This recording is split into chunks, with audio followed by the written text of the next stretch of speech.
Good afternoon, Gold Patrollers. Jeff Gold for the Gold Patrol here in Maricopa County. This morning's testimony was kind of a world topsy-turvy in Jodi Arias. A world where Travis Alexander called himself a sociopath and called Jodi Arias wonderful. This was all in an email from Travis to his friend, the Hughes guy, and Chris Hughes, explaining himself after a number of emails yesterday what it went over.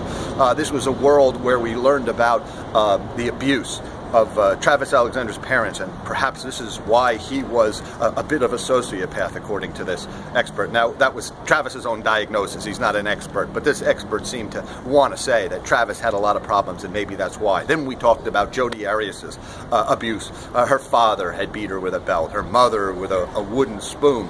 In fact, when she was 16, she left home after her dad slapped her. This is a kind of a crazy world, but this is one where the defense is trying to make Jodi into a human being. So, testimony as to this email where Travis Alexander called Jodi Arias wonderful and said that anyone who would get her would win the wife lottery.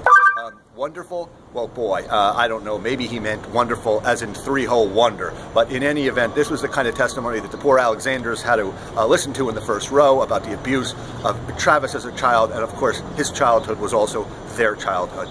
More of this afternoon, no doubt, and way beyond that. I expect this testimony to continue next week as well, as this expert will go over everything she possibly can to say that Jodi is a human being and Travis Alexander is the T-Dog, or the Mr. Hyde, as Nermi keeps calling him.